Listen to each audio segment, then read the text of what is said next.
Olá, hoje nós vamos começar a nossa quinta aula de clínica médica. Nós vamos falar um pouco do sistema cardiovascular. Essa aula ela vai ser dividida em 3 dias, né? Mesmo pela revisão da anatomia e também pelas patologias. O que nós temos, né, sobre a anatomia e a fisiologia cardíaca? Vamos relembrar um pouco do que é essa anatomia. Quando a gente sabe anatomia, a gente sabe normalmente onde está cada doença, cada localidade do seu sistema, onde ele pode compreender entre o músculo cardíaco, tá? Ou se não nas artérias, ou nas veias, ou no sistema elétrico também. Então fica muito mais fácil a compreensão para poder saber aonde está localizado essas patologias. Então, relembrando um pouco, tá? Da anatomia e fisiologia do coração, como ele funciona. O sistema cardiovascular, ele inclui o coração. O coração, ele tem em média um peso de 250 a 350 gramas. E os vasos sanguíneos, que são responsáveis por levar o sangue rico em oxigênio e pobre em gás carbônico. Por que rico em oxigênio? A partir do momento que ele passa pelos pulmões, ele vai fazer a hematose, né? Que ele vai fazer essa troca de sangue com gás carbônico para o oxigênio. Mas nós vamos ver a seguir passo a passo. E ele vai o que? Transportar para todos os órgãos do corpo esse sangue rico em oxigênio. Nós precisamos de sangue oxigenado para sobreviver, para que o nosso sistema funcione bem. Ele se contrai normalmente de 60 a 100 batimentos, 100 vezes por minuto, tá? Há exceções? Sim, as exceções, por exemplo, atletas, se ele tiver menos de 60 batimentos por minuto, ele está doente? Não, ele tem um músculo cardíaco forte, então ele precisa que ele se contraia menos para poder irrigar o corpo dele, tá? Para impulsionar o sangue para todo o restante desse corpo. E quem vai comandar essas contrações e tudo mais é o nosso sistema elétrico, que também faz parte do nosso coração. Além disso, outra função importante é trazer o que? Os vasos, tá? Trazer de volta o sangue a todo o corpo. Que ele vai estar o quê? Esse sangue que está no corpo, né? Ele vai estar depois pobre em oxigênio, ele vai precisar passar pelos pulmões de novo, para depois fazer as trocas gasosas, que é chamada de hematose, para poder seguir de novo o ciclo dele. Porque senão, para ter toda essa troca, a gente oxigenar as células e que as células não se tornem isquêmicas, né? Que não morram. Aqui nós temos um pouco, né, dos componentes que tem aqui o coração. Nós temos o que? A veia cava superior, a veia cava inferior, tá? Nós temos a artéria aorta, a artéria pulmonar, veia pulmonar. Tudo que a gente fala artéria pulmonar, veia pulmonar, é que normalmente ela o quê? Ela vai entrar através dos pulmões, fazer hematose e seguir, né, novamente pelo coração. É composto de 4 câmaras cardíacas, sendo que 2 são superiores e 2 são inferiores, as superiores denominadas átrios e inferiores denominadas ventrículos. Temos o que? ventrículo direito, átrio direito, ventrículo direito, átrio esquerdo, ventrículo esquerdo. Nós temos também nossas válvulas ou válvulas, né, que eles chamam cardíacas, né, sendo que essas válvulas, elas sempre estão o quê? Próximos aos lugares que onde ela tem o quê? Que fechar para irrigar o sangue, para encher uma câmara cardíaca, depois ela fecha, né, até encher. Quando tá cheio, ela abre para fluir para outra câmara cardíaca. E veia cava inferior e ventrículo esquerdo. Aí nós vamos aqui, né? O nosso coração é o principal órgão do sistema cardiovascular. Ele é um músculo oco. Ele fica no centro do tórax. Geralmente, o ápice dele, ele está voltado para o lado esquerdo. Ele é uma bomba contrátil, que ele é dividido em duas câmaras cardíacas superiores e duas câmaras cardíacas inferiores. As superiores, elas são denominadas o quê? Átrios. E as inferiores são denominadas ventrículos. Do lado direito do nosso coração, o sangue ele é rico em gás carbônico. Por quê? Porque ainda não passou pelos pulmões para poder fazer aquela troca de sangue rico em gás carbônico para sangue rico em oxigênio. Então, todo o nosso lado direito ele é pobre em oxigênio. Todo o nosso lado esquerdo ele é rico em oxigênio, tá? Aí nada mais é que o oxigênio, ele não vai levar só oxigênio, ele vai levar os nutrientes para o nosso corpo também, juntamente com ele. Nós temos as artérias e veias, né? Nós podemos classificar artérias, elas são fortes, são flexíveis, elas precisam transportar o quê? O sangue do coração e suporta grandes pressões, tá? E ela tem o quê? Uma elasticidade bem elevada. Porque se a gente tivesse uma artéria fraca, com elasticidade pouco elevada, a gente não conseguiria passar aquele sangue, né, com aquelas grandes pressões. Aí nós vamos ter as artérias menores, que são chamadas de arteríolas. Elas vão se ramificando como se fosse o quê? Diminui muito o diâmetro dela, tá? Então, elas se ajustam a pressão que vai utilizar naquele local, mas elas possuem uma parede muscular que vai se ajustar ao seu diâmetro a fim de aumentar ou diminuir esse fluxo sanguíneo também.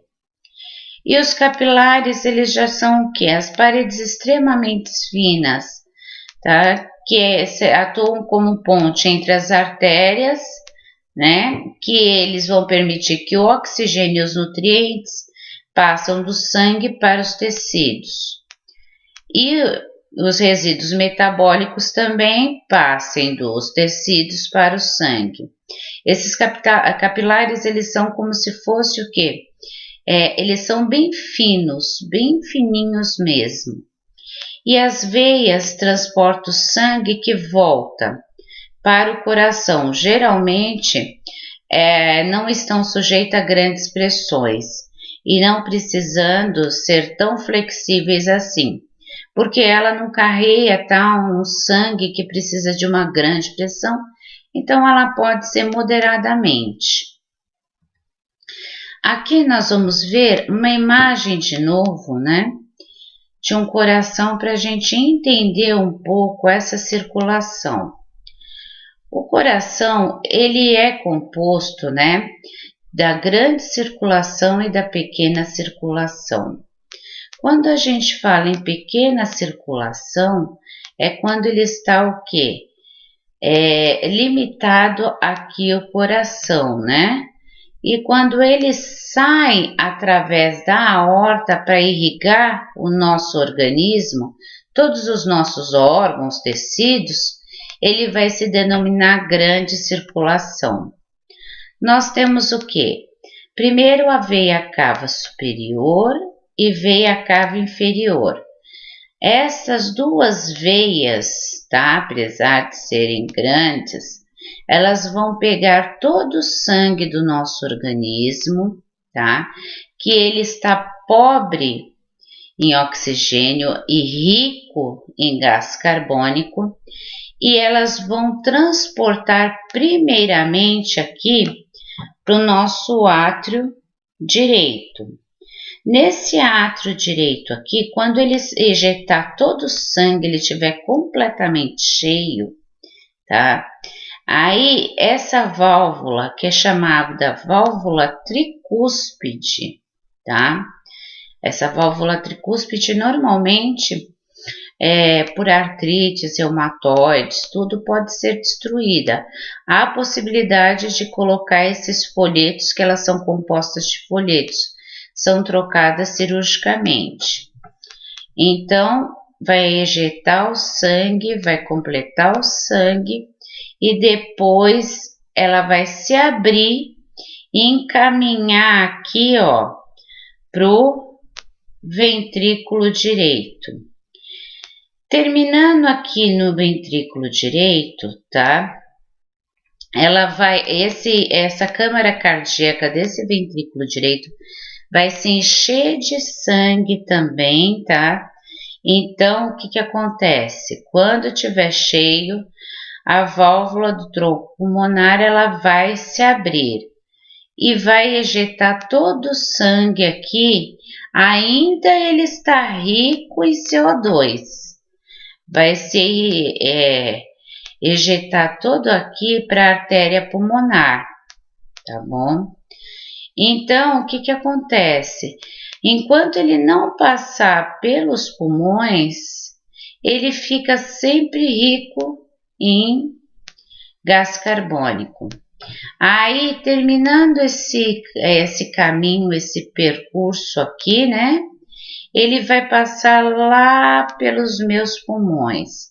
Passando pelos meus 2 pulmões, né? Ele vai o quê?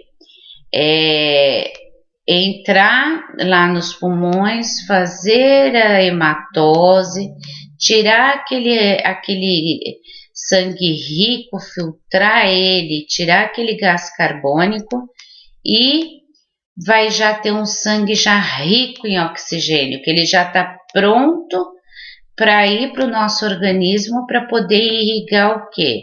Com oxigênio o nosso organismo, os nossos tecidos, nossas células. Passou pelos 2 pulmões, fez a hematose. Geralmente essa hematose ela é feita lá nos alvéolos, se lembra das aulas anteriores, e aí ele vai entrar o quê? Pelas veias pulmonares, né? Tanto a superior como a inferior. Entrou pelas minhas veias pulmonares, observem, né? Que normalmente quando a gente fala em artéria, toda artéria ela carrega sangue oxigenado e toda veia carrega sangue rico em gás carbônico, com exceção dessas aqui do coração. Essa aqui do coração, a artéria pulmonar esquerda, ela vai o quê? Ela vai carregar esse sangue o quê? Rico em gás carbônico. Já essas veias, elas vão carregar sangue rico em oxigênio. Então, saiu lá dos pulmões, entrou aqui no átrio direito, encheu a câmara cardíaca. Aí, o que vai acontecer? Terminado de encher essa câmara cardíaca, essa válvula que tem aqui também, que é chamada de válvula mitral, ela vai se abrir e vai ejetar esse sangue totalmente para o ventrículo esquerdo. Terminando essa ejeção pelo ventrículo esquerdo, o que vai acontecer?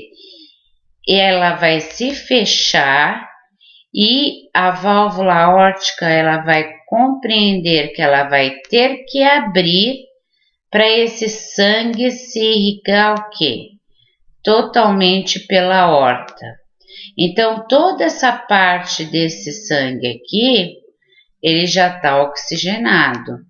Então, ele vai ejetar esse sangue oxigenado, que aí, o que eles vão acontecer? Pela aorta, ele vai sair pela artéria subclave, pela artéria comum, pelo tronco braquiocefálico e vai irrigar todos os nossos órgãos com oxigênio. Então, a partir do momento que ele vai irrigar nosso corpo, a gente chama de grande circulação. Grande circulação por quê? Porque aqui, quando está limitado ao coração, é uma pequena. Mas quando ele vai passar por todas as artérias e veias do nosso organismo, ele é grande, então é uma grande circulação. Aí, quando a gente expira novamente o oxigênio, volta todo o sistema de novo.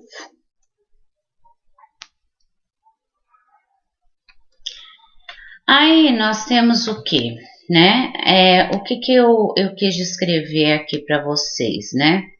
Da fisiologia do sistema cardiovascular. Tudo aquilo que eu expliquei para vocês, que é o que? A circulação pulmonar, né? Que é uma pequena circulação também. Um pouco eu expliquei já da grande circulação também, né? Que leva o sangue do coração para os outros organismos. Então, a pequena circulação, né? Ela está restringida até o pulmão. E quando eu falo das etapas aqui, que é composta por diversas etapas, é tudo aquilo que eu expliquei naquela figura, que é da onde o sangue vem, como o sangue é, se é pobre em oxigênio ou não. Nessa parte aqui do 2 e o 7, eu achei legal descrever também para vocês também não esquecerem de ir passo a passo como funciona, né? Essa circulação. Então, por isso eu deixei isso para vocês, que também é referente àquela figura que eu expliquei, né?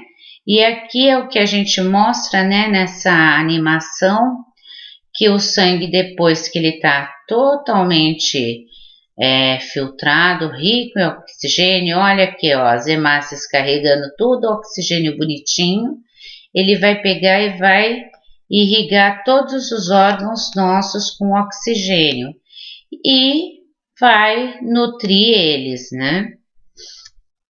Agora, nós temos aqui o sangue. Se é cardiovascular, a gente tem que falar um pouco de sangue, né? Que o sangue, normalmente, ele é composto por diversas células, gente. A circulação, tá? Do sangue vem pelas veias, artérias e capilares, como nós vimos. E devidos, né, aos batimentos do coração, o objetivo totalmente dele é o transporte de oxigênio, nutrientes, mas também os hormônios para o nosso corpo. Então, a quantidade de células sanguíneas diz muito respeito à saúde do indivíduo. Por exemplo, se eu tenho, depois nós vamos falar mais disso, mais completo tudo. Se eu tenho leucócitos alto, leucócitos é uma célula branca que também faz parte do meu sangue. Eu posso ter ali uma infecção, né? Aí por vários motivos. Se eu tenho plaquetas baixas, eu posso não estar desempenhando o meu fator de coagulação, se eu tiver um corte. Então, diz muito a respeito de nossa saúde também, tá? E o exame sempre para ser realizado, tá? Para avaliar essa quantidade de células no sangue é o hemograma, que não precisa estar em jejum. Esses exames só não pode o quê? beber bebidas alcoólicas, né, por 48 horas antes dos exames. Aqui eu pus uma composição do sangue, que ele é uma grande parte composta por esse plasma é de cor palha. Ele carrega muito, tá, as albuminas, proteínas e tudo mais. Aqui nós temos esses glóbulos brancos, que é essa pequena porção aqui, que é o nosso sistema de defesa, que são os nossos leucócitos, nossas plaquetas, que também nós vamos estar falando sobre isso. E os nossos glóbulos vermelhos, que eles servem para identificar, né, como que tá as minhas hemácias, os meus eritrócitos, se eu tenho anemia, se eu não tenho, como que tá essa parte aí. Aí, nós vamos o quê? O sangue, ele é composto da parte líquida, tá? E uma parte sólida. A líquida, ela é aquela chamada, aquela de cor palha, mais clara, tá? Que sendo que 90% dela é somente água. E é no plasma também que se difunde o quê? Os medicamentos, tá? Que ele ajuda a carregar aqueles medicamentos, já que eles têm bastante proteínas. E desta parte, tá? O restante é composto de proteínas, enzimas e sais minerais. A parte sólida, tá? São células como hemácia,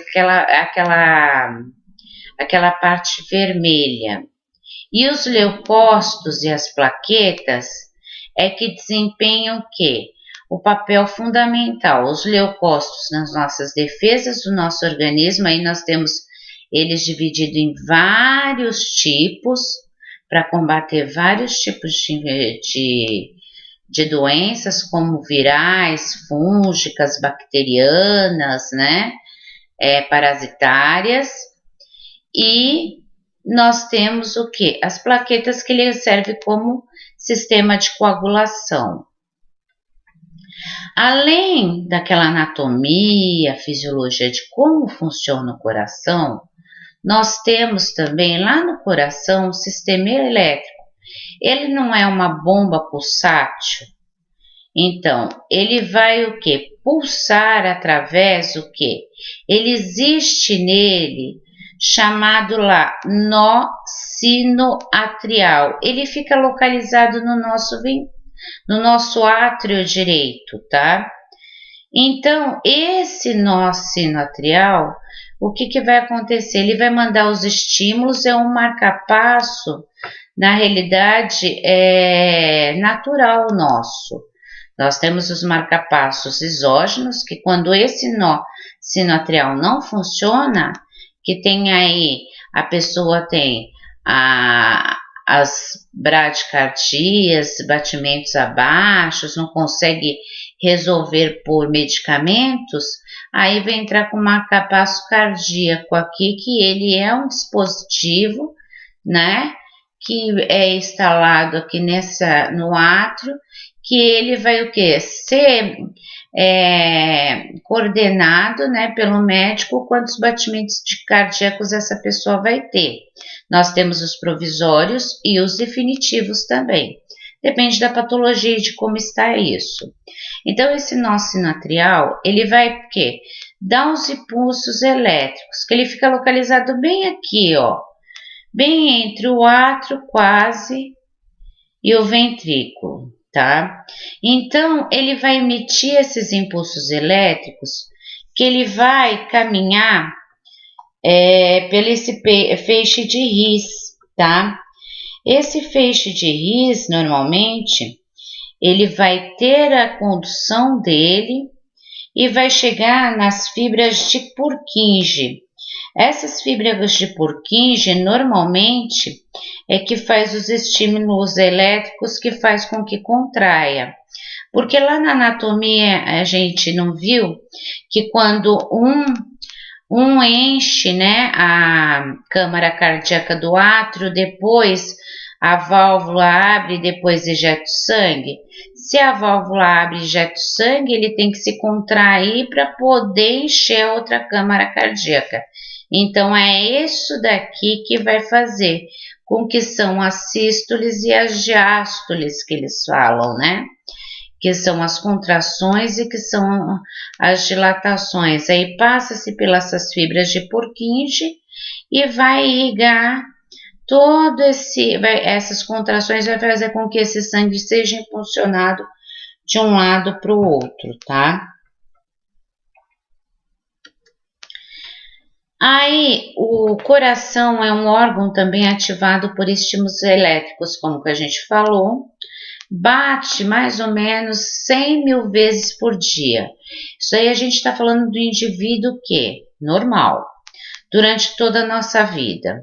As paredes musculares, as câmaras se contraem em uma sequência precisa, ela tem que ser precisa, porque se ela não tiver precisão, se lembra que eu falei para vocês das válvulas cardíacas tricúspide e mitral? Se tiver qualquer orifício ali, né, que tenha ejeção de sangue ao contrário, que é o que popularmente a gente chama de sopro, né? Aí pode estar saindo sangue às vezes oxigenado para um sangue, né, que não seja oxigenado e misturado. E as paredes musculares, todas as câmaras se contraem precisamente, tá?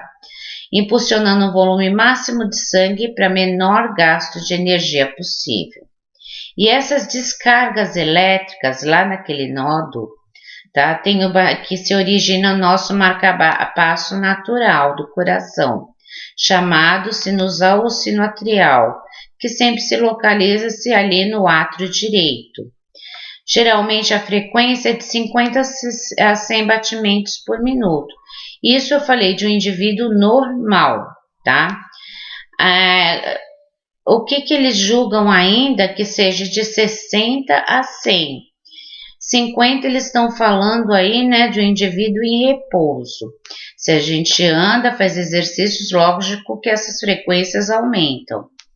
Então, o nosso sinoatrial, ele vai iniciar todo esse impulso elétrico pelas câmeras cardíacas, tanto superiores, tá? Fazendo com que ela se contraia. E o sangue vai se deslocar lá para as inferiores, como eu falei para vocês. E em seguida, como eu mostrei, tem o feixe de His, que vai dividir em direito e esquerdo, que vai se direcionar ao ventrículo direito e ventrículo esquerdo também, através das fibras de Purkinje, que eu mostrei. Na sequência, esses impulsos atingem esses ventrículos, que esses se contraem, que tem aquela sístole ventricular, que é a contração, permitindo a saída de sangue para fora do coração. E o ventrículo esquerdo ejeta esse coração, né? Esse sangue, né, para o cérebro, músculos e todo o corpo humano. Ele vai ejetar para o fígado, para o rim, para todos os outros nossos órgãos nobres.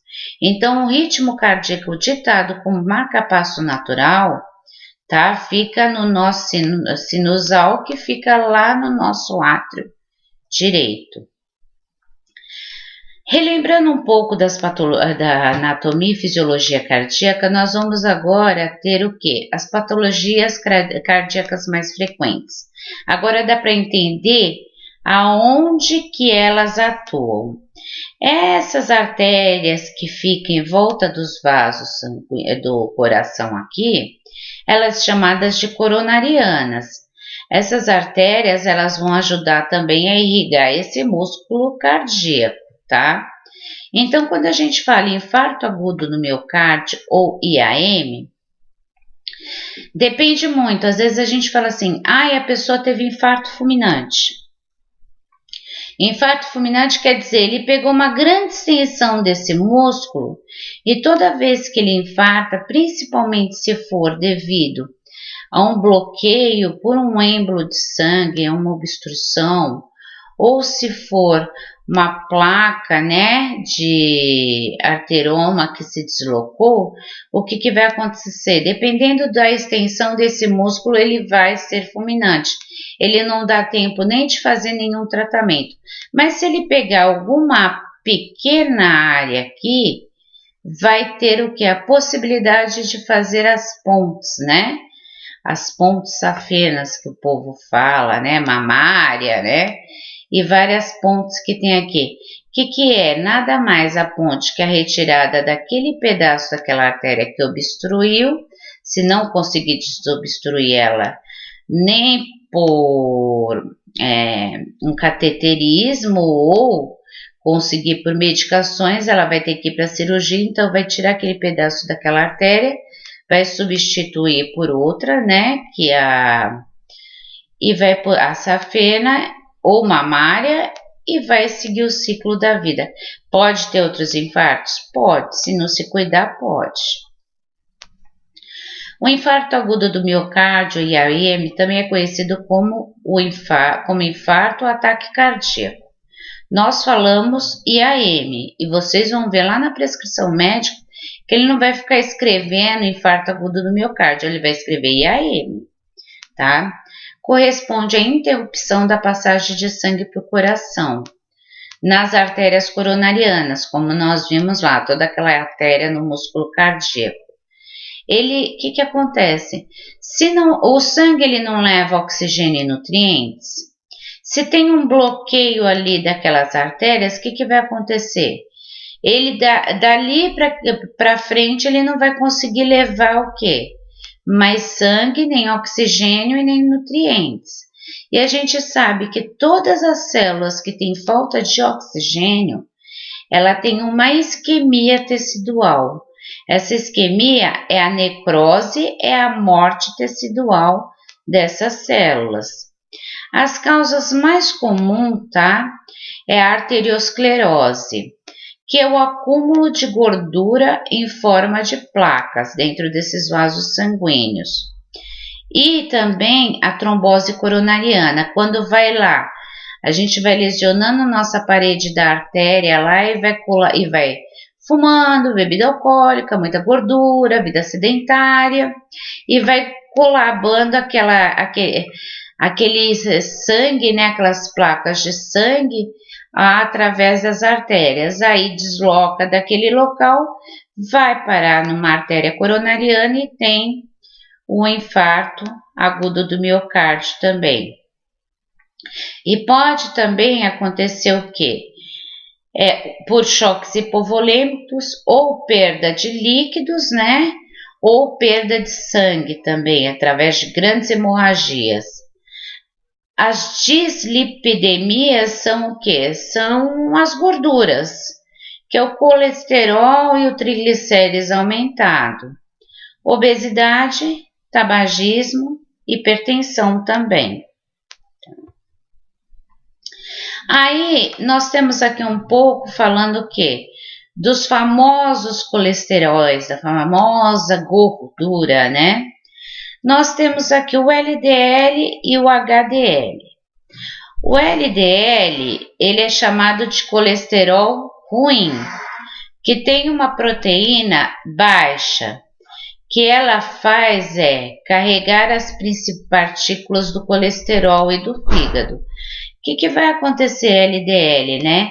Esse colesterol ele é ruim, então ele tem que ser mais baixo. Agora o HDL, ele é considerado como um colesterol bom, né? Ele é acima de 40 miligramas por decilitro, ele protege essas artérias. O que vai acontecer aqui, ó?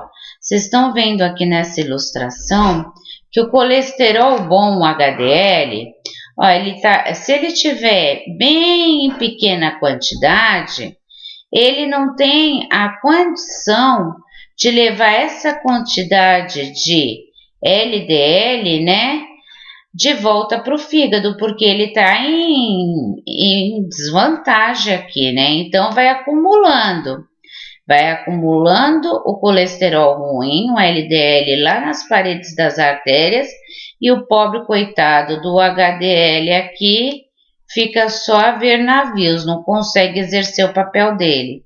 Então, nós temos que sempre aumentar o nosso colesterol, né, bom, que é o HDL. E esse colesterol ruim, que é o LDL, sempre diminuí-lo, né? E o que acontece para isso? Normalmente, gente, esse colesterol ruim, eles são gorduras, as batatinhas fritas, os McDonald's, né? Os fast food, tudo isso daí. Agora, esse colesterol bom, né? A gente já vai o quê? Para peixes, né? Ômega 3 e etc. Esse colesterol bom, para ele exercer o papel dele, ele tem que estar pelo menos, tá, acima de 40 mg por decilitro. Então, quando vocês veem lá no exame de sangue de vocês, né, de colesterol, que vocês veem que esse HDL tá baixo aqui, 40 menos, não vá pensar, ai que beleza, né? Tô bem, porque meu HDL aqui tá baixo. Não, tá ruim, porque ele não tá protegendo a parede das suas artérias.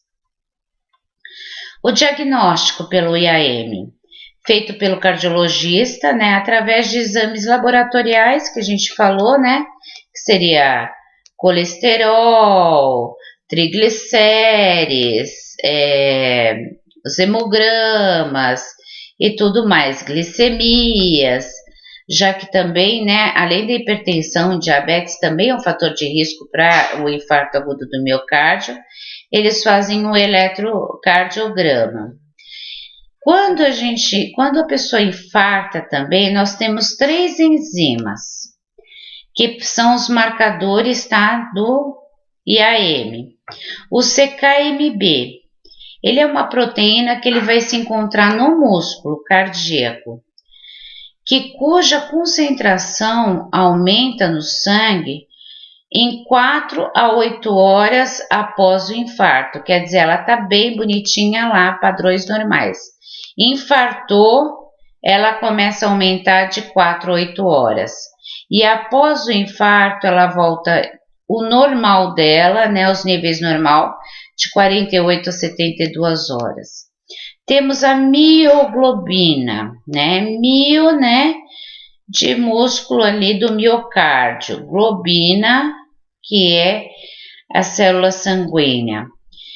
Ela também está presente no coração, mas tem uma concentração aumentada após 1 hora só que infartou, tá? E elas voltam aos níveis normais em 24 horas. E a troponina, que é um marcador de infarto mais específico, ela aumenta de 4 a 8 horas após o infarto e voltando aos normais cerca de 10 dias. Então, o médico, nesses exames laboratoriais, ele vai estar pedindo, principalmente quando ele estiver lá internado, que estiver infartando, esses exames laboratoriais, esses padrões aqui, para poder diagnosticar se a pessoa está infartando ou não. Lógico, com auxílio de eletro também. Tratamento é sempre desobstruir a artéria e melhorar a circulação. Pode ser tratamento a nível clínico ou vai ter que passar para o nível cirúrgico. Depende da extensão da artéria coronariana que está obstruída. Se lembra? Grandes extensões, se não teve uma morte, né, súbita ali na hora, ele vai ter que fazer um tratamento cirúrgico. Pequenas extensões pode até ser por medicamento. O tratamento inicial realizado é desobstruir o vaso por uma angioplastia, que é uma plástica, né, designada para fazer o quê? Aquela ponte que eu falei para vocês, safena, conhecida como bypass, que é uma revascularização do miocárdio. O bypass nada mais eles tiram aquela ponte safena, aquela safena que você tem, eles tiram aquela parte ruim que está obstruída e faz uma anastomose no local. E além disso, tá? Pode o quê? Tomar medicamentos para diminuir a formação de placas também. Com que se está tendo coagulação nos vasos de coágulos, esse sangue está muito grosso popularmente, mas a gente fala de viscoso. Então, o que acontece? Vai colabando naquelas artérias. E se a gente conseguir fluidificar mais ele não vai mais colabar. Lógico, não é só isso, você vai ter que mudar todos os seus hábitos alimentares e de vida. Então, o que acontece? O ácido acetilsalicílico, por exemplo, ele é um antitrombolítico, então ele é um anticoagulante, desculpa. Ele vai servir para fluidificar esse sangue, vai ficar mais fino, mais fácil de passar pelas artérias. A heparina também é um anticoagulante, esse paciente pode ficar com oxigênio, porque sente desconforto respiratório. Repouso absoluto, gente, é não sair da cama para nada, nem para ir ao banheiro.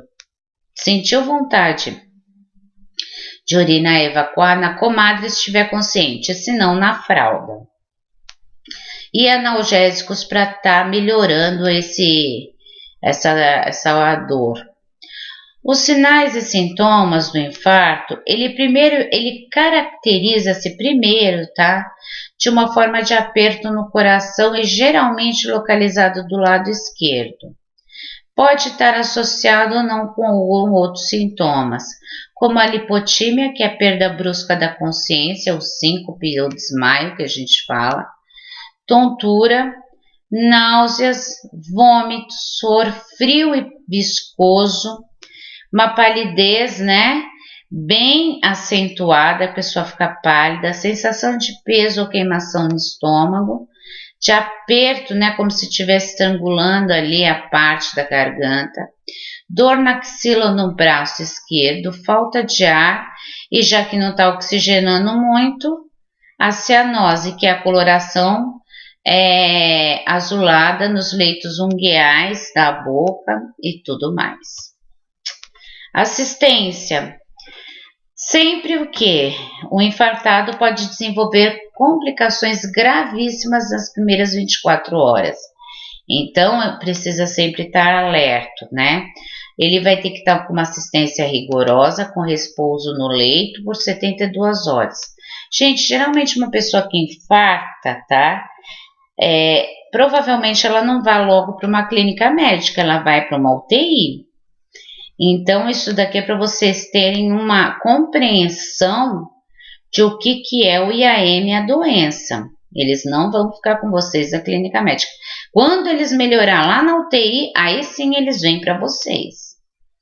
Controle rigoroso de sinais vitais, ele vai estar monitorizado com oximetria, monitor cardíaco, né, se necessário uma pressão venosa central, o que for necessário. Ele vai ter um controle hídrico, já que esse coração ele pode estar diminuindo a força contrátil dele. Diurese, ele pode estar retendo líquidos. Controle de dieta com pouco sal, porque ele pode ser hipertenso. E depois o que? Pode ser uma dieta líquida, depois para branda. Administrar oxigênios e sempre estar atento às complicações, que as arritmias cardíacas. Gente, a arritmia não confunda. Muita gente acha que a arritmia é só taquicardia. Não. A arritmia é os batimentos descoordenados cardíacos. Ele pode ser tanto alto como taquicardias, como baixos. E outros que a gente tem por aí que dependendo do quê? Da quantidade de batimentos cardíacos, que são as fibrilações, etc. A insuficiência cardíaca congestiva também, que é quando o nosso músculo cardíaco fica mais enfraquecido, ele não tem a mesma proporção de fazer esse bombeamento de sangue, tromboembolias e o choque cardiogênico, já que ele está no infarto. Gente, angina pectoris, né? Angina, dor. É a pectoris, peito, dor no peito, tá?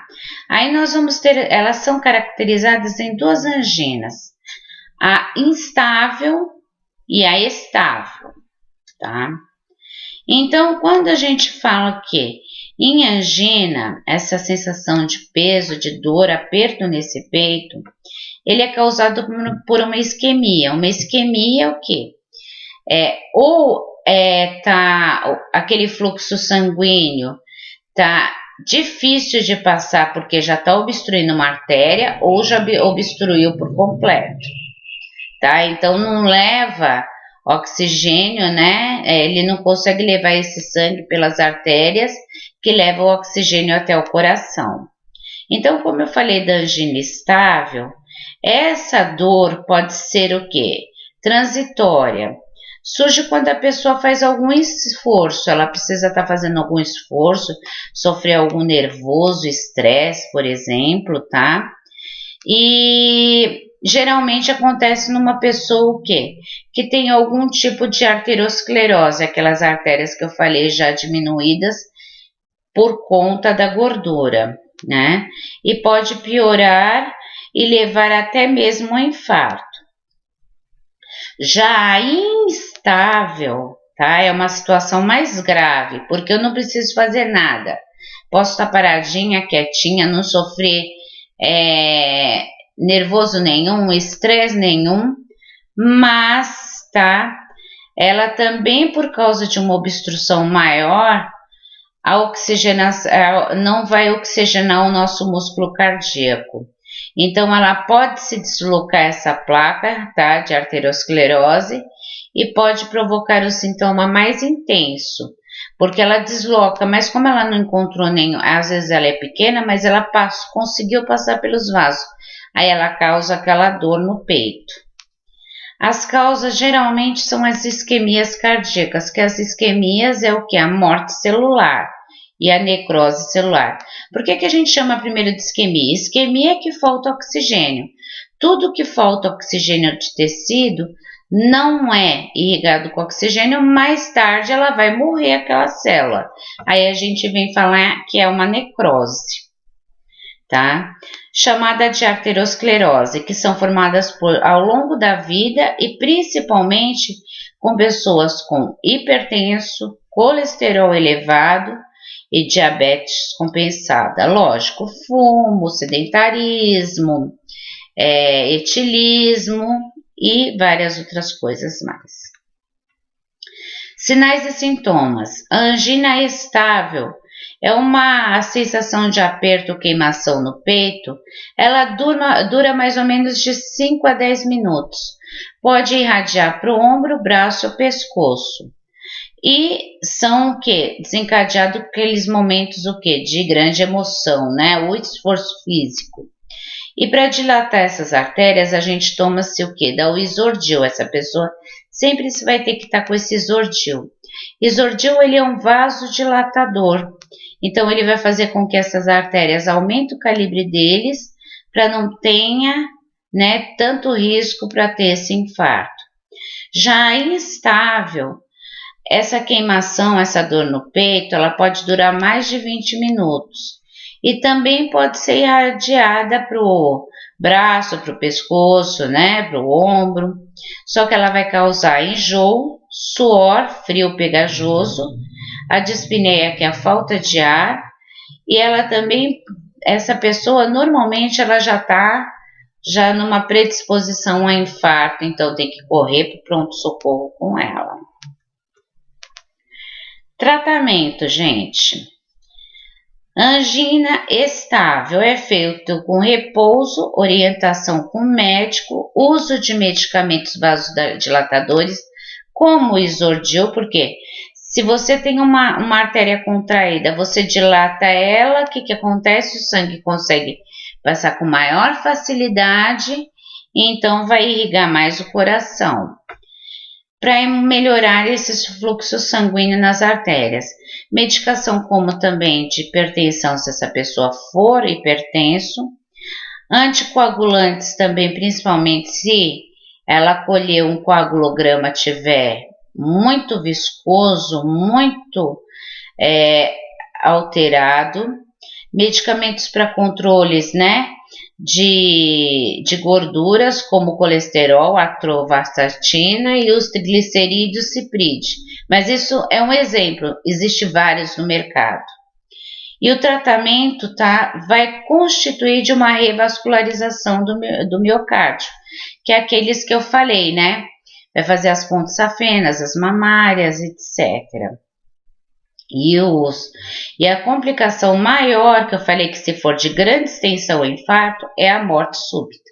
Não dá tempo de chegar no hospital. Como que nós vamos cuidar desse paciente? Repouso, iniciar só as atividades progressivamente. A gente fala em evitar, mas é não consumir mesmo. Bebidas alcoólicas, cafeína, chá, principalmente chá preto, aquele estimulante, Coca-Cola, que pode provocar as arritmias também. Parar de fumar, controlar as suas emoções, quer dizer, despressurizar na vida, controlar o peso e a dieta pobre em lipídios. Ter sempre a mão exordio e ter uma vida mais moderada. Ainda no coração, nós vamos falar da miocardite, da endocardite, tá? E da pericardite. O que significa? It é uma inflamação. Quando você fala mil, é células, né? Aí nós falamos endo, dentro, peri, que recobre, né? Que vai recobrir ali o coração. Então, a miocardite, it, inflamação, músculo. Então, miocardite é uma inflamação do músculo, né? Sufixo e prefixo, miocardite, do coração, que pode surgir devido a uma complicação durante diferentes tipos de infecção no organismo. Na maioria dos casos, tá? Surge durante uma infecção viral, como uma gripe. Catapora, né? Eu pus catapora aqui no nosso slides, mas lembra-se, catapora já não pertence mais ao nosso vocabulário, é varicela. Mas também pode acontecer quando existe uma infecção por bactérias e fungos também. Nesses casos, é preciso que a inflamação esteja bastante avançada. E nós temos também doenças autoimunes, como o lúpus eritematoso sistêmico. O que é esse lúpus? O próprio organismo, né, os nossos próprios anticorpos reconhece ele como estranho e começa a destruir. E alguns medicamentos, tá, como o consumo de bebidas alcoólicas e febre reumática. Sinais. Sempre os sinais das cardiopatias, você vai sempre ver o quê? Dor no peito, arritmias, que é os batimentos tanto brade como taque, falta de ar, cansaço excessivo. Já que ele pode estar, o coração, ele pode estar entrando numa insuficiência cardíaca congestiva, que é aquela bomba que é o nosso coração ficando mais fraco, ele não consegue bombear tanto sangue, um edema de pernas e pés, lipotímia, tontura, às vezes complicações é uma insuficiência cardíaca e as arritmias, se elas não cuidadas, elas podem levar à morte também. Pericardite, como eu falei, né? Peri, membrana, it, né? Inflamação. Então, que é a membrana que recobre o pericárdio, que é uma membrana fibrosa, serosa, tá? Que ela vai recobrir o nosso pericárdio. Aí, essa camada fibrosa, pericárdio parietal que a gente tem e pericárdio visceral. Toda vez que a gente fala em parietal, né, de membranas que recobre, é a mais externa. Visceral é a mais interna. E aqui é um saco do pericárdio, né, que pode estar tendo o quê? Acúmulos de líquidos também. O miocárdio e o endocárdio. Endocárdio é o que fica mais, né, por dentro ali, né? Mais dentro da musculatura mio, ali na metadinha. A pericardite também é uma inflamação, só que é daquela membrana, né? Que recobre o pericárdio. Também conhecida como pericárdio que a gente falou. As causas da pericardite podem ser infecções, pneumonias, tuberculoses, doenças reumáticas, lúpus, o lúpus, né, que é uma doença autoimune, artrite reumatoide ou radioterapia de tórax também. Aqueles pacientes normalmente que faz tratamento com radioterapia, que para destruir ou diminuir o tumor no tórax também pode acontecer devido a alguns tipos de câncer. Complicações, né? Que é a pericardite, né? Que é esse derrame no pericárdio, que é a pericardite crônica, que entre essas membranas aqui, ó, a pericardite, ela vai acumulando líquido. Então, conforme o líquido vai sendo muito intenso, aqui não é o centro que fica a camada do coração, ela vai empurrando, né? Essa camada aqui. Então, ela forma aqui no saco do pericárdio um líquido. Então, automaticamente ela vai empurrando isso. Então, conforme ela vai empurrando, ela vai o quê? Comprimindo também artérias, veias, né? E vai impedindo que o coração bate ordenadamente. O tratamento sempre em posição de Foley, né? Já que é sentado, ou semi-Foley, a pessoa sente o quê? Toda doença que a pessoa sente no desconforto respiratório, a gente costuma deixar ela em posição de Foley ou semi-Foley. Facilita também a respiração. Analgésicos e anti-inflamatórios associados com antipertensivos, né, que é os medicamentos para diminuir a pressão, e os beta-bloqueadores cardíacos para fortalecer esse músculo, já que ele está mais enfraquecido, e diuréticos para eliminar o excesso de acúmulo de líquidos. Sinais e sintomas.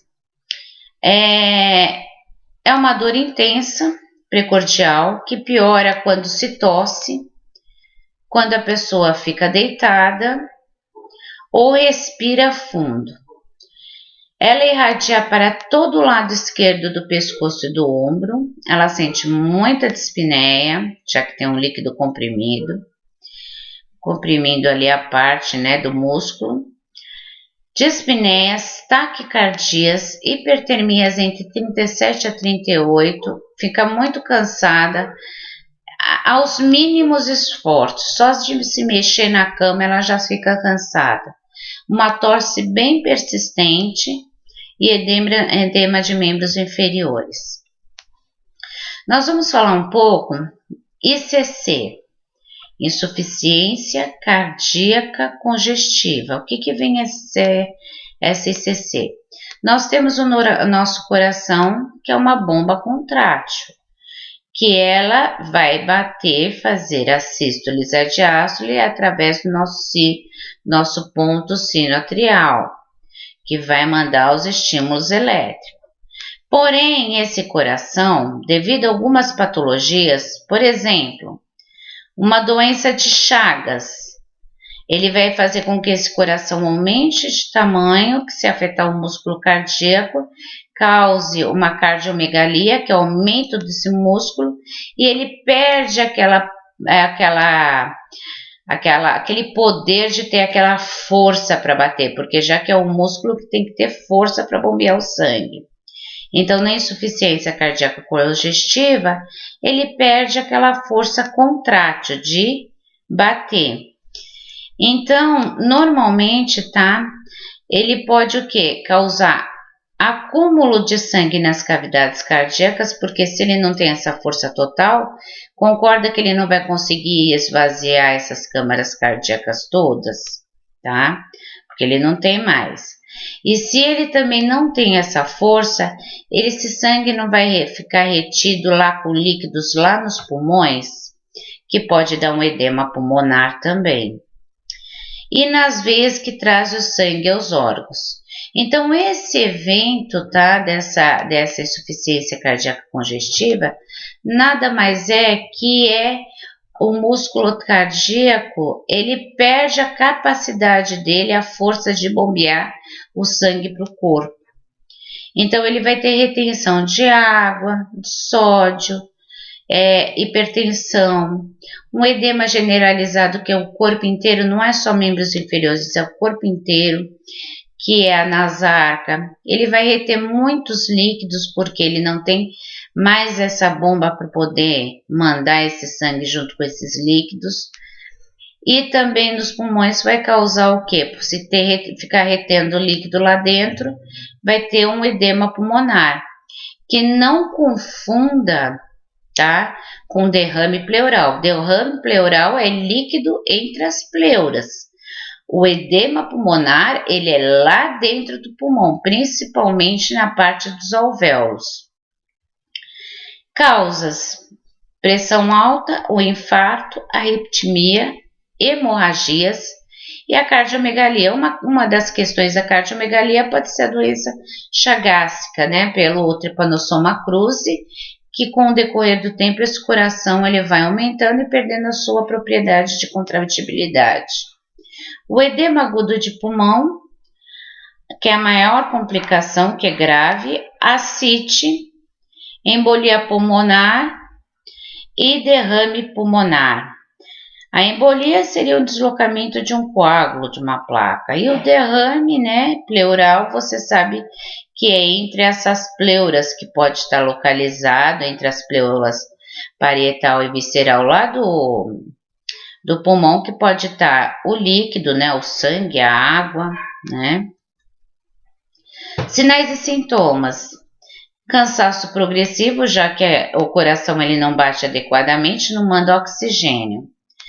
Se inicia após grandes esforços, como subir escadas, correr, mas com o tempo também ele vai, mesmo essa pessoa em repouso, vai aparecer essa dor. Tosse excessiva durante a noite.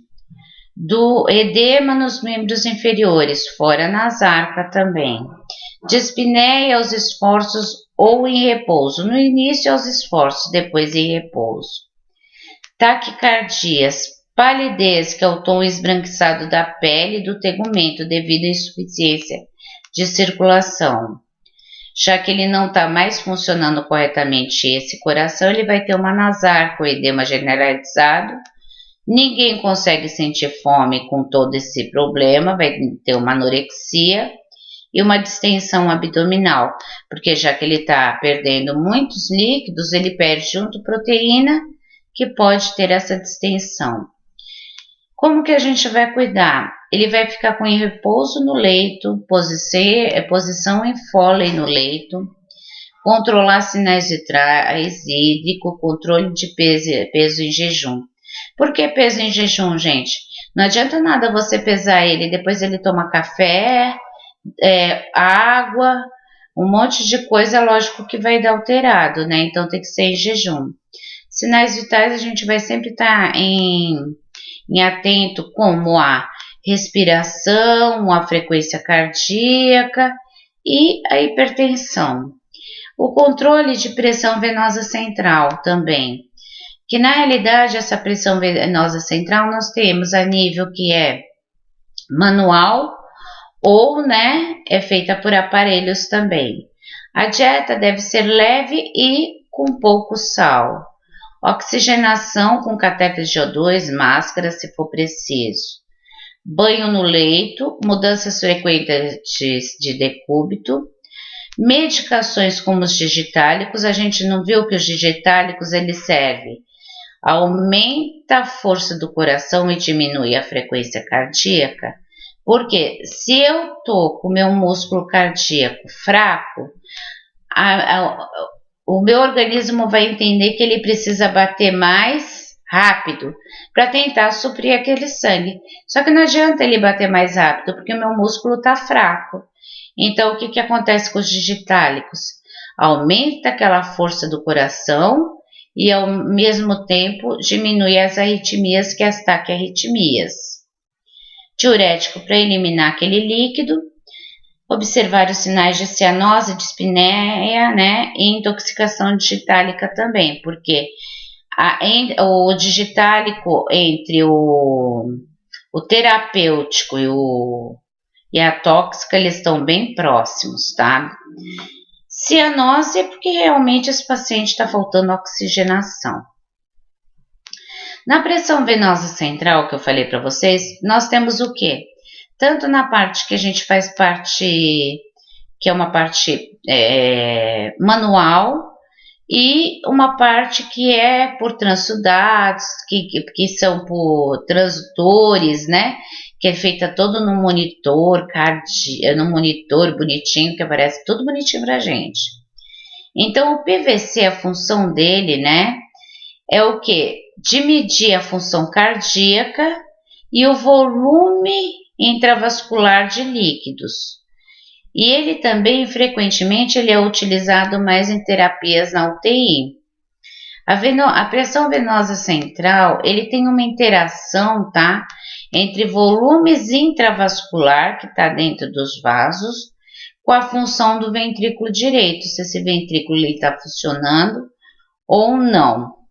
E o tônus, né, que é a capacidade de ele estar forte, e a pressão intratorácica. Então, para que isso que serve o PVC que ele é medido? Porém, ele vai fornecer os parâmetros de volume sanguíneo, como que esse coração está bombeando sangue, se ele está forte, fortificando, ou se ele está muito fraco.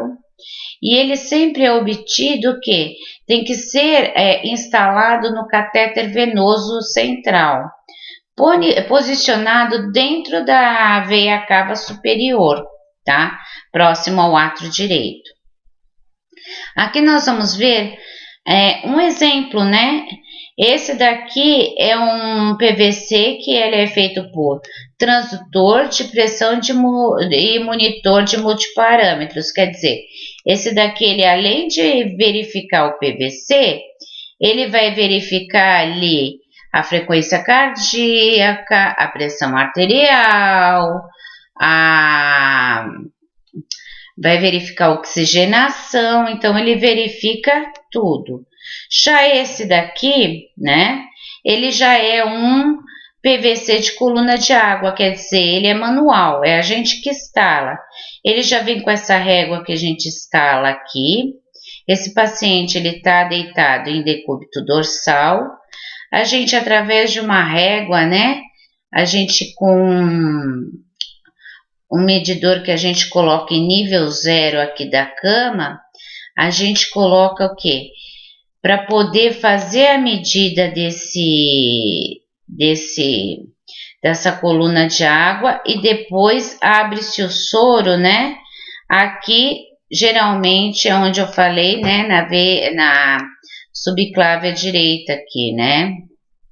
Então, vai estar irrigando esse soro. E aí, a gente vai medir.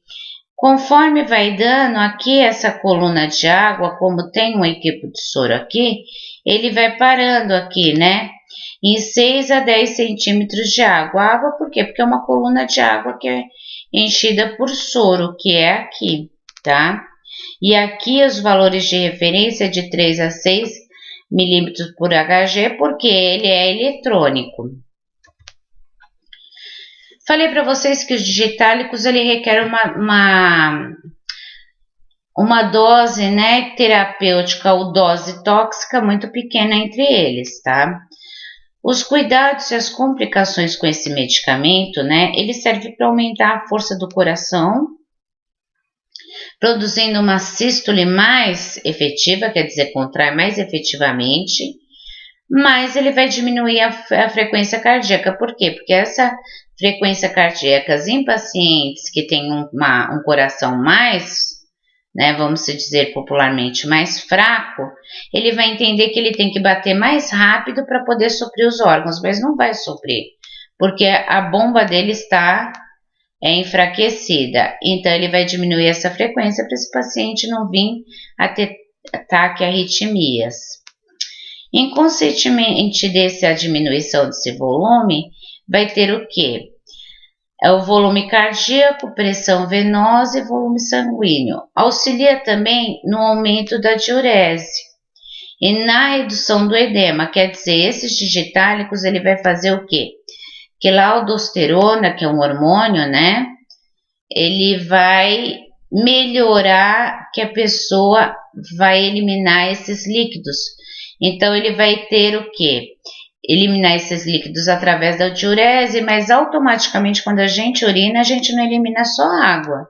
A gente elimina sódio, potássio, né? Elimina várias outras coisas, mas reduz o edema, quer dizer, reduz a sobrecarga cardíaca, porque se eu tenho muito líquido lá dentro, concorda que aquele coração tem que fazer mais esforço? Pode ser usado em doses de ataque, que é o princípio, grandes doses e depois diminuir, ou doses de manutenção, tá? Indicações: insuficiência cardíaca congestiva, o infarto, uma doença renal ou hepática pode estar usando, o que vai aumentar nessa sensibilidade desses digitálicos que eu falei para vocês, normalmente o que? A dose de ataque, que é a dose terapêutica e a dose que causa danos para esse paciente, elas estão muito perto.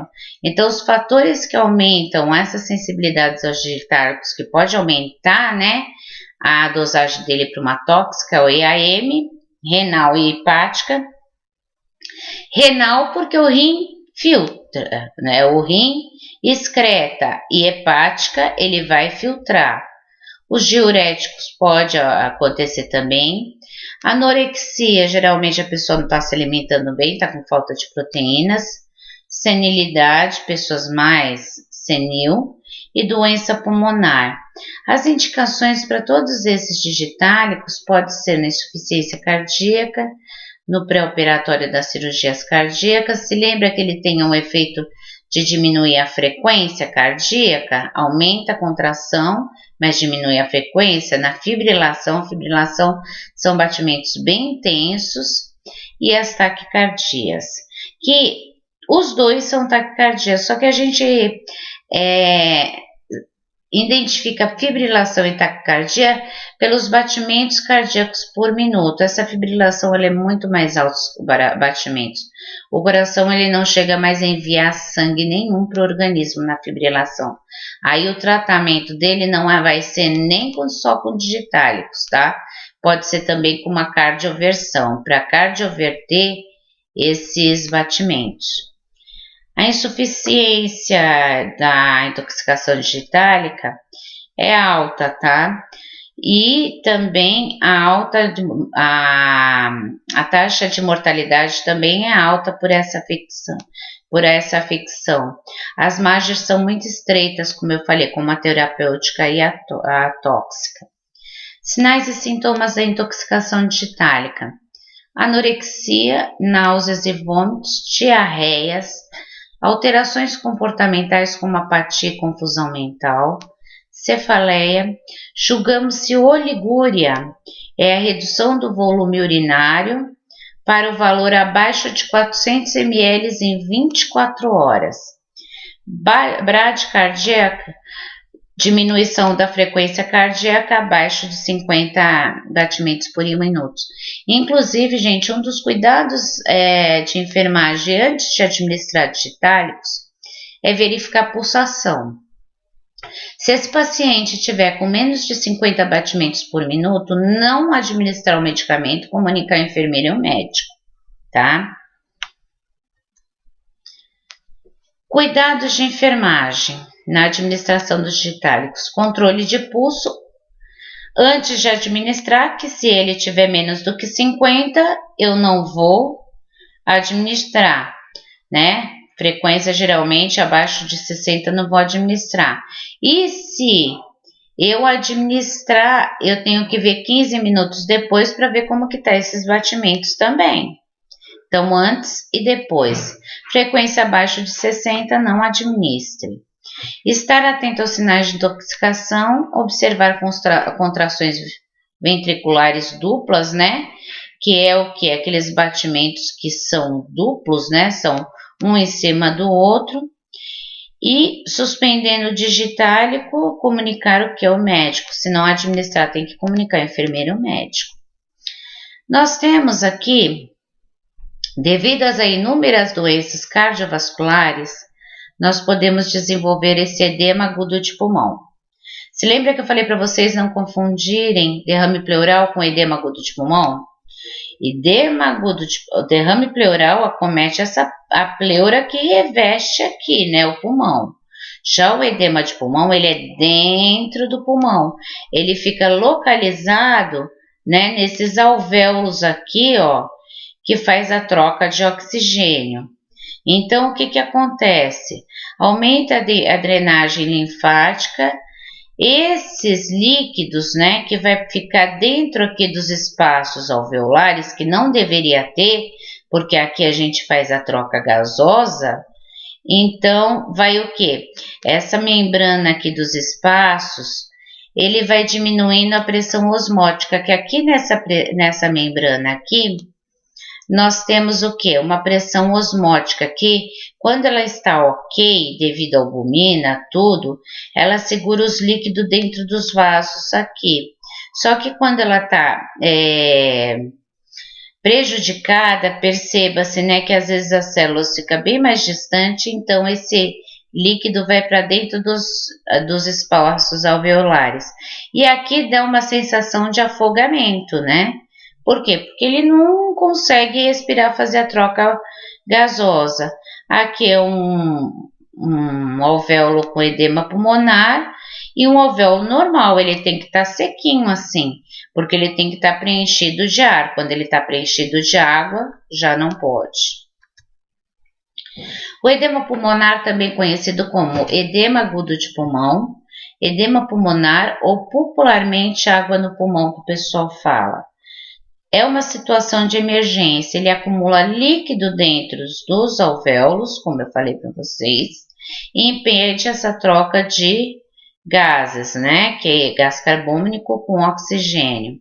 Essa pode levar também à situação de uma falência, diminuição do bombeamento de sangue pelo lado esquerdo, que é o átrio ventrículo do coração, que melhora o retorno venoso. Aqui é o alvéolo pulmonar, ó, os capilares aqui, ó, capilar sanguíneo, célulazinhas justapostas, aqui, ó, alvéolo com, né, o edema pulmonar, capilar sanguíneo pulmonar tá aqui, ó, elas já estão, ó, mandando líquidos, né, para dentro do alvéolo, que devido à pressão que ficou bem mais alta no exterior para empurrar para dentro dos alvéolos, e essas células também estão mais distantes e diminui essa pressão osmótica que vai levar para lá. Causas: hipertensão, o infarto, arteriosclerose, que nós já falamos, insuficiência de válvula mitral. Se lembra quando eu falei lá na válvula mitral que ela pode ter uma deficiência? Porque a válvula mitral, ela existe lá, tanto a mitral, a tricúspide, todas as válvulas, elas existem umas cordoalhas, como se fosse uns cordãozinhos para levantar e abaixar. Então, ela pode estar destruída aquelas cordoalhas, tá? Ou se não, ela ter o quê? Um prolapso de válvula. Um prolapso quer dizer um orifício maior. Geralmente, quem tem normalmente esse prolapso quando é pequena, depois, muito bem, cresceu, fecha. Mas tem uns que são muito intensos, não consegue. Aí, como é uma insuficiência lá na válvula mitral, né, que é lá do lado esquerdo do coração, esse sangue, ele começa o quê? A ter refluxo do ventrículo esquerdo para o átrio direito. Inalantes tóxicos, overdose de drogas, complicações brônquicas também pode ter, ou mal curadas, né? Como as bronquiolites. O tratamento é máscara de oxigênio, remédio diurético para diminuir esse líquido, oxigênio para melhorar a oxigenação. Também o que? Para esse diurético vai aumentar a eliminar a urina, o excesso de líquido nesses pulmões. Pode usar antipertensivos também, broncodilatadores para aumentar a luz dos brônquios e digitálicos para melhorar a força contrátil e diminuir a frequência. E sedativos para deixar essa pessoa mais calma, já que ela não está respirando adequadamente. Sinais e sintomas. Dispneia intensa e sibilos, ausculta. Sibilos, gente, parece aquele barulho de chiado, sabe?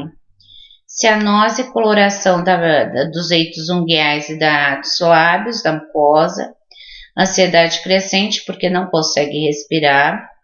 Tosse contínua, né? Já que ela tá com bastante líquido ali nos alvéolos, aqueles vasos sanguíneos vai se romper, ele vai ter o escarro mucoide, espumoso e rosado.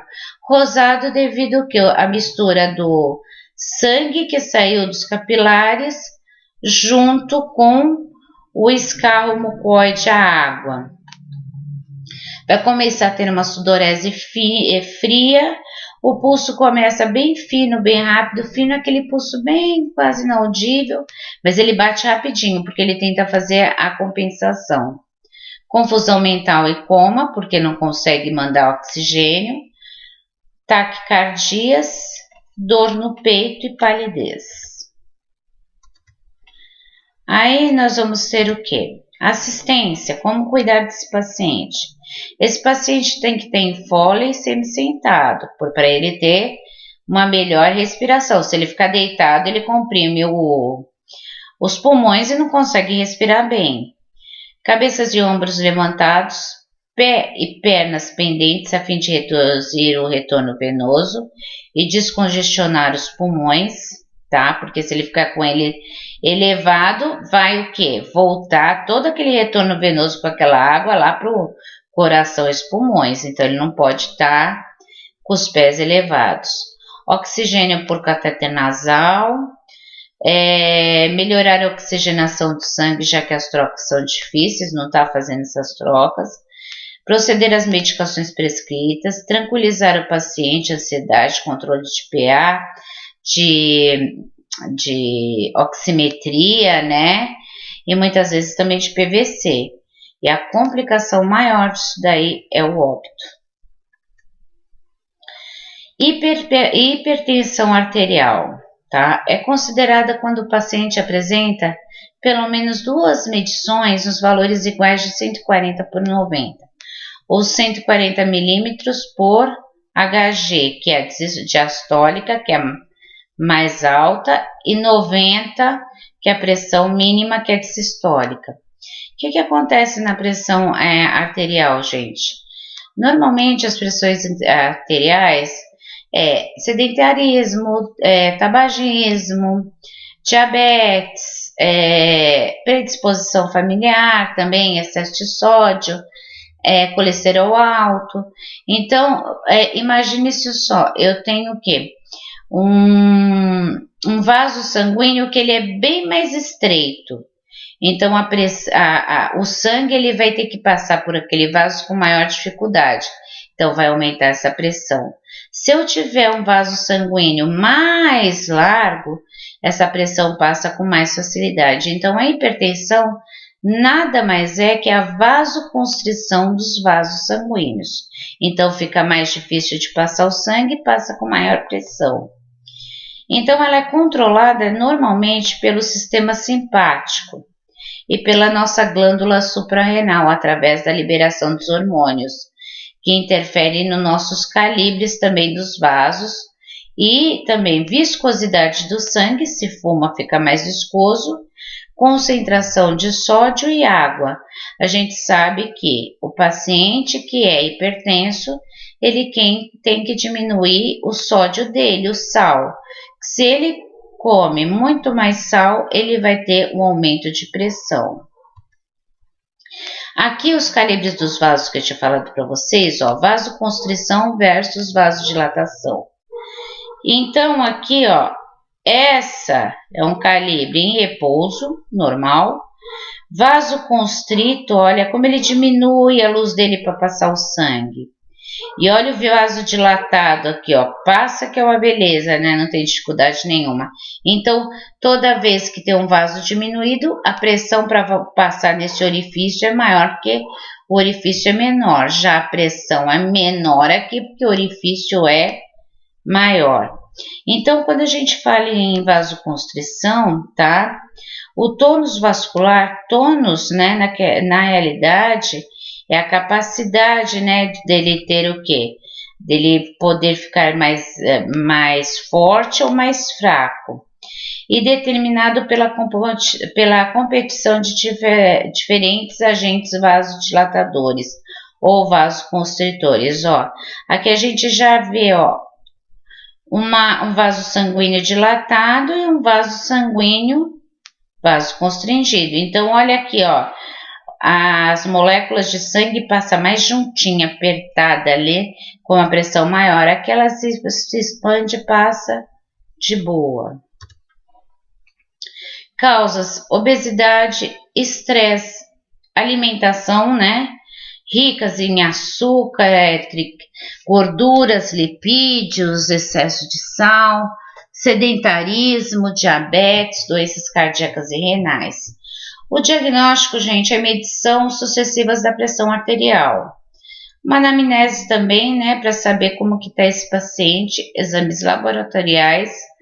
E a hipertensão, gente, ela não só causa, né, por exemplo, ela pode causar um infarto, um AVE, que é o acidente vascular encefálico popular derrame, ela pode causar doenças renais, né, então ela pode causar muitas coisas, então é uma doença, né, que muitas vezes é silenciosa, que às vezes a pessoa, ela sente aquela dor de cabeça em região occipital, né, na nuca, então é um sinal que a pressão está alta, mas tem pessoas que não sentem absolutamente, a pressão está lá no teto.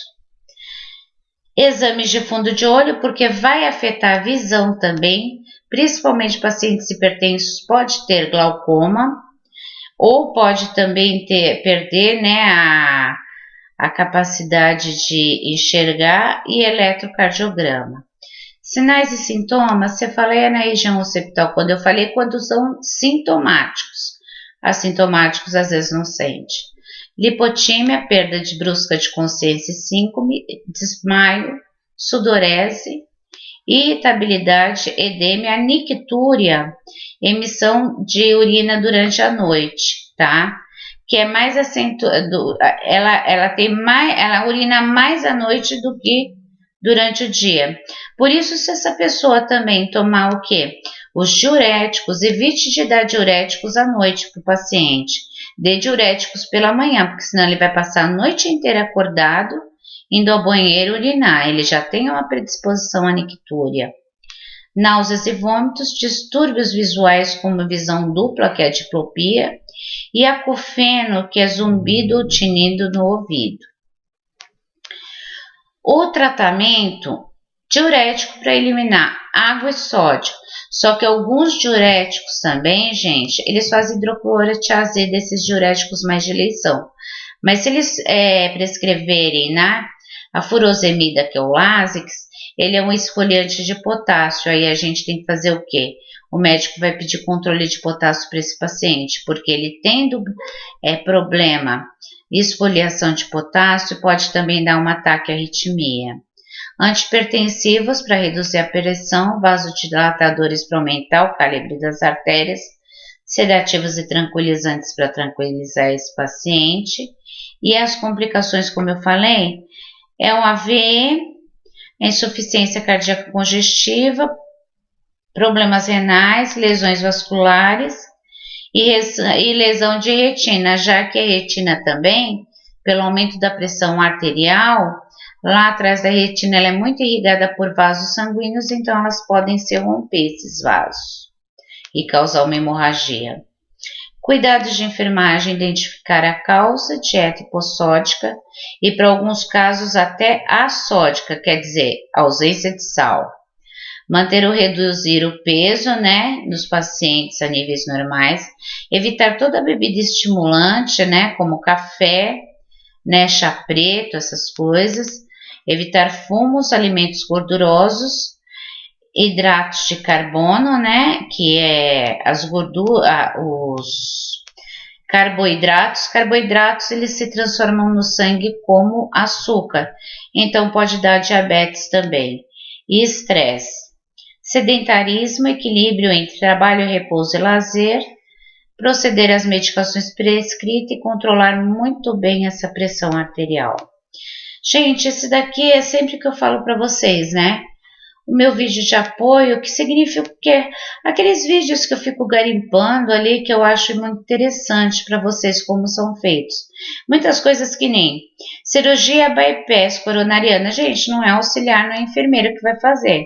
Mas a gente tem uma curiosidade de saber como que é, porque quando alguém fala, para a gente não ficar perguntando, ué, o que é isso, né?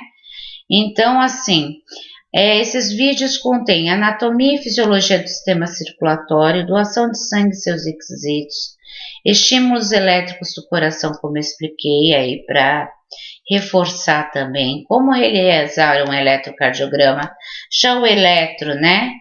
São vocês que pode ter, se não tiver nenhuma pessoa que faça eletro, pode até ser vocês.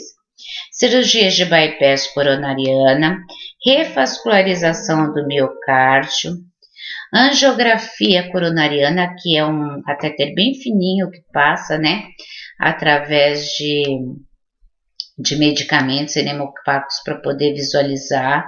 Angioplastia já é a plástica, né? Anjo, coração, plastia plástica, com colocação de stent, que é uma mola para poder abrir as artérias. Técnicas para aferição de pressão arterial, tá bom?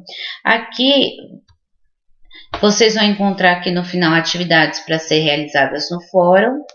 Quais são as causas do IAM? Dê os sinais e sintomas de angina pectoris. Quais os cuidados de enfermaria a serem empregados no paciente em quadro de IAM? Desde os sinais e sintomas do IAM, qual a diferença entre miocardite e pericardite? Pessoal, eu agradeço a presença de vocês e até a próxima aula.